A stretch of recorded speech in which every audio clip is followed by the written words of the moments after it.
Gagasannya Jean-Paul Sartre. Yang pertama adalah penegasan eksistensial. Saya baca ya. Katanya Sartre, manusia itu fokusnya tidak di esensi, tapi di eksistensi. Katanya Sartre, esensi manusia tidak bisa dijelaskan seperti esensi benda-benda. Ketika seseorang melihat pisau dapur, orang bisa langsung memahami pisau, gunanya apa, tujuannya apa, proses pembuatannya apa. Kalau lihat barang kan begitu. Lihat smartphone kan bisa, oh ini alat untuk komunikasi, tujuannya untuk berhubungan dengan yang lain. Bisa kita sebut. Tapi manusia tidak bisa begitu. Kamu ketemu orang, tidak bisa kalau kamu sebut, oh ini manusia, dia punya hati, punya perasaan, punya akal, kemudian cara hidupnya begini, tidak bisa. Wong manusia itu kadang-kadang ya punya hati, punya perasaan, bisa tidak dipakai. Kamu ramalkan cara hidupnya gimana, bisa sangat berbeda sekali. Yang baik bagi satu orang di sini bisa beda dengan orang yang lain. Jadi tidak bisa. Manusia itu tidak ada esensinya. Kalau barang ini ada esensinya. Maksudnya esensi bawaan yang otomatis ada. Kalau manusia tidak begitu. Dan para filosof sebelumnya, katanya Sartre, kelirunya di sini. Ingin menjelaskan hakikat manusia yang pasti. Jadi manusia itu bla bla bla bla. Menjelaskan kayak gini katanya Sartre absurd. Tidak bisa. Manusia yang mana dulu? Manusia itu hakikatnya baik atau manusia itu hakikatnya jahat? Tidak ada hakikat asli kalau buat manusia. Jadi manusia itu bukan bukan produk jadi. Jadi bukan diciptakan Tuhan sempurna terus itu dengan segala hakikatnya, enggak. Jadi manusia itu punya hakikat dari mana? Ya dari eksistensinya. Cara dia eksis. Caramu mengada kalau bahasanya Heidegger. Gitu loh. Jadi tidak ada hakikat bawaan. Tidak ada manusia itu pasti jelek atau pasti baik. Kalau kamu mengada dengan cara jelek, ya eksistensi dirimu terbentuk jelek. Kalau kamu tiap hari bohong, ya nanti hakikat dirimu jadi hakikat bohong. Termasuk yang berhubungan dengan manusia. Misalnya masyarakat Indonesia adalah masyarakat yang ramah-ramah. Itu kalau pas kita ramah atau tiap hari kita ramah, lama-lama diri kita terbentuk sebagai masyarakat yang ramah. Tapi kalau tiap hari ngamuan, tiap hari gegeran, tiap hari bikin hoax, ya nanti kita jadi bangsa yang pembohong. Kita jadi bangsa yang pemarah. Tapi kan aslinya ramah. Aslinya itu tidak ada. Aslinya itu tergantung perilakumu sehari-hari. Loh, jati diri bangsa kita yang asli itu loh Pak, yang tidak ada. Kalau versinya Sartre, kamu sendiri yang bikin. Jadi manusia tidak ada esensi bawaannya, esensi pastinya. Esensimu dibentuk oleh eksistensimu. Kayak hadisnya Nabi itu loh, barang siapa bohong dan membiasakan bohong, maka dia termasuk seorang kadzab. Itu berarti kan dia membangun esensinya sebagai seorang pembohong. Barang siapa jujur, membiasakan diri jujur, dia terbangun dirinya sebagai seorang yang jujur. Itu dalilnya eksistensialisme. Iya kan? Jadi itu Nabi ingin menunjukkan bahwa kamu itu apa tergantung yang kamu lakukan setiap hari. Tidak ada hakikat bawaan. Jadi itulah eksistensialisme namanya.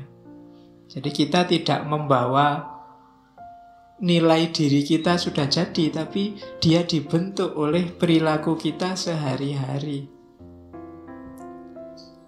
Jadi manusia adalah semata-mata apa yang dibentuknya sendiri. Apakah dia lebih tinggi ahsanu taqwim atau asfala safilin, itu tindakan kita sendiri. Kita sendiri yang bikin. Jadi maka pencitraan itu sebenarnya sah-sah saja.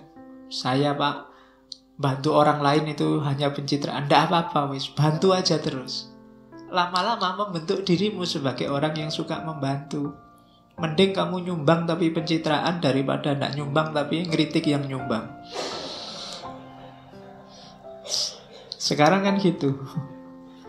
Tidak bantu tapi kerjaannya ngeritik orang yang bantu sebagai pencitraan. Mending bantu meskipun pencitraan daripada yang cuma ngomong aja ngeritik. Indonesia hari ini kan itu. Dan kita tidak usah deket-deket dengan dunia itu. Kita rumusnya kayak al-halalu bayyinun wal haramu bayyinun wa ma bainahuma, itu kan subhat. Rumusnya Nabi, barang subhat itu tidak jelas benar salahnya. Kalau orang wirai, orang sufi itu ditinggal.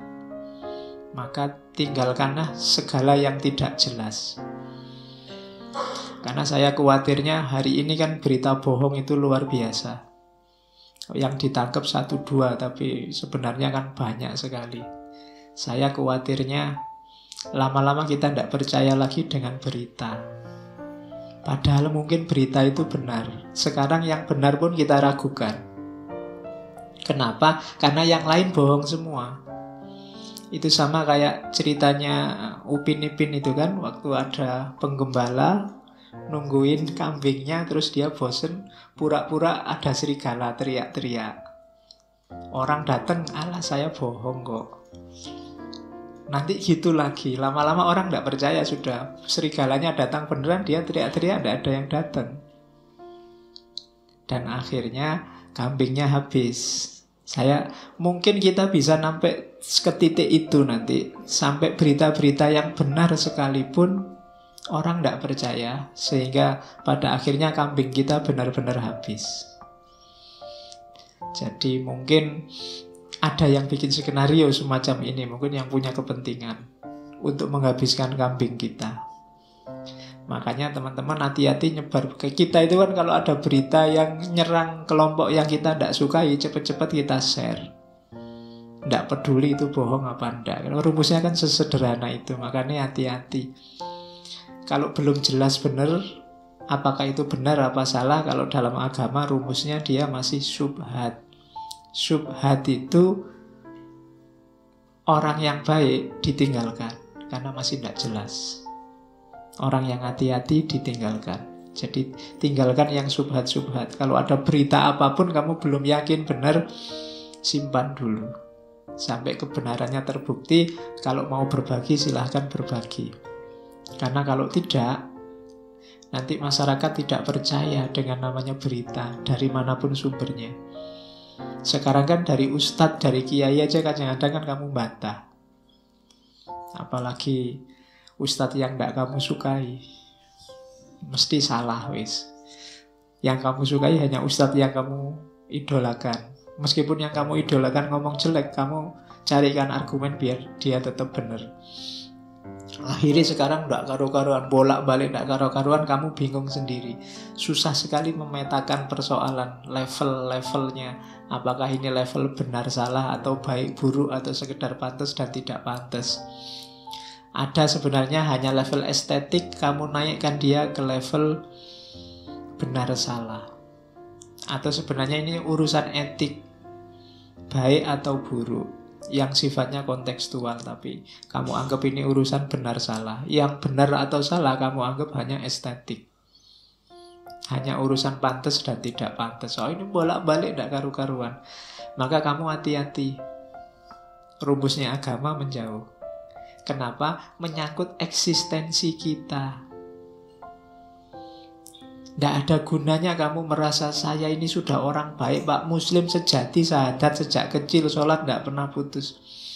Tapi diiringi kegiatan eksistensial yang jelek, maka ya nanti terbangun esensi jelek dalam dirimu.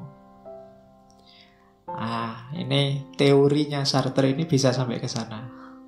Jadi eksis kita sebagai seorang Muslim yang baik.